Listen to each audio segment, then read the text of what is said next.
जय श्री कृष्ण दोस्तों, life style with God में आपका स्वागत है।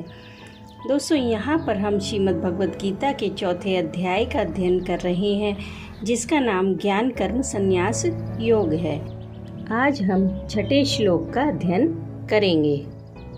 भगवान के मुख से यह बात सुनकर कि अब तक मेरे बहुत से जन्म हो चुके हैं, यह जानने की इच्छा होती है कि आपका जन्म किस प्रकार होता है और आपके जन्म में और अन्य लोगों के जन्म में क्या भेद है।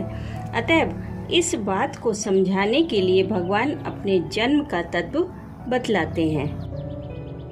अजोपि सन् व्ययात्मा भूतानामीश्वरोऽपि सन् प्रकृतिं स्वामधिष्ठाय संभवाम्यात्म मायया। चौथे अध्याय के छठे श्लोक में भगवान श्री कृष्ण अर्जुन से कहते हैं कि मैं अजन्मा और अविनाशी स्वरूप होते हुए भी तथा समस्त प्राणियों का ईश्वर होते हुए भी अपनी प्रकृति को अधीन करके अपनी योग माया से प्रकट होता हूँ। मैं अजन्मा और अविनाशी होते हुए भी, इस कथन से भगवान ने यह भाव दिखलाया है कि यद्यपि मैं अजन्मा और अविनाशी हूँ, वास्तव में मेरा जन्म और विनाश कभी नहीं होता, तो भी मैं साधारण व्यक्ति की भांति जन्मता और विनष्ट होता सा प्रतीत होता हूँ। इसी तरह समस्त प्राणियों का ईश्वर होते हुए भी एक साधारण व्यक्ति सा प्रतीत होता हूँ। अभिप्राय यह है कि मेरे अवतार तत्व को न समझने वाले लोग जब मैं मत्स्य, कच्छप, वराह और मनुष्य आदि रूप में प्रकट होता हूँ तब मेरा जन्म हुआ मानते हैं, और जब मैं अंतर्ध्यान हो जाता हूँ उस समय मेरा विनाश समझ लेते हैं, तथा जब मैं उस रूप में दिव्य लीला करता हूँ तब मुझे अपने जैसा साधारण व्यक्ति समझकर मेरा तिरस्कार करते हैं। वे बेचारे इस बात को नहीं समझ पाते कि मैं सर्वशक्तिमान सर्वेश्वर, नित्य शुद्ध बुद्ध, मुक्त स्वभाव, साक्षात पूर्ण ब्रह्म परमात्मा जगत के कल्याण करने के लिए इस रूप में प्रकट होकर दिव्य लीला कर रहा हूँ, क्योंकि मैं उस समय अपनी योग माया के पर्दे में छिपा रहता हूँ। भगवान अपनी जिस योग शक्ति से समस्त जगत को धारण किए हुए हैं, जिस असाधारण शक्ति से वे नाना प्रकार के रूप धारण करके लोगों के सम्मुख प्रकट होते हैं और जिसमें छिपे रहने के कारण लोग उनको पहचान नहीं सकते, वही भगवान की शक्ति रूपा मूल प्रकृति है।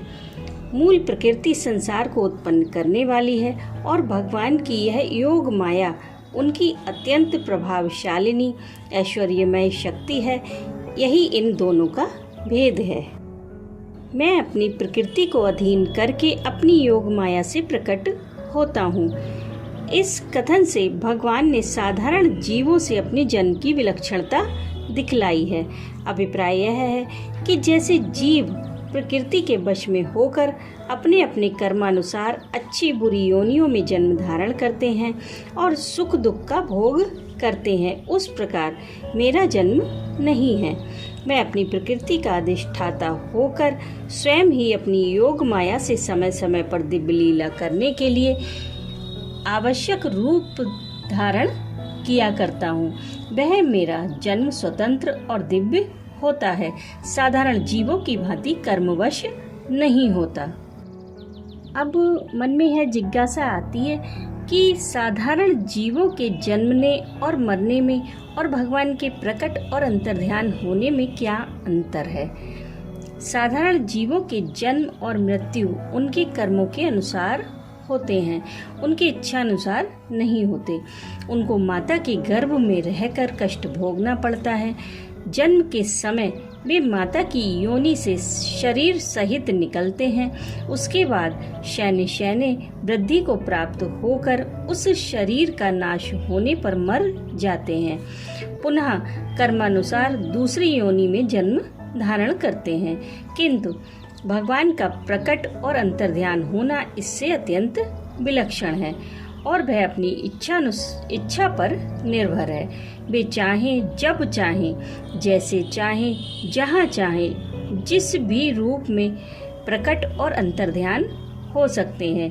एक क्षण में छोटे से बड़े बन जाते हैं और बड़े से छोटे बन जाते हैं एवं इच्छा अनुसार रूप का परिवर्तन कर लेते हैं। इसका कारण यह है कि वे प्रकृति से बंधे हुए नहीं हैं।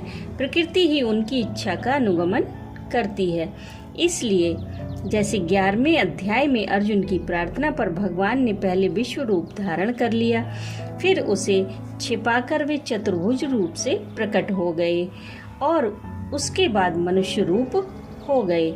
इसमें जैसे एक रूप से प्रकट होना और दूसरे रूप को छिपा लेना जन्मना मरना नहीं है, उसी प्रकार भगवान का किसी भी रूप में प्रकट होना, उसे छिपा लेना जन्मना मरना नहीं है, केवल एक लीला मात्र है।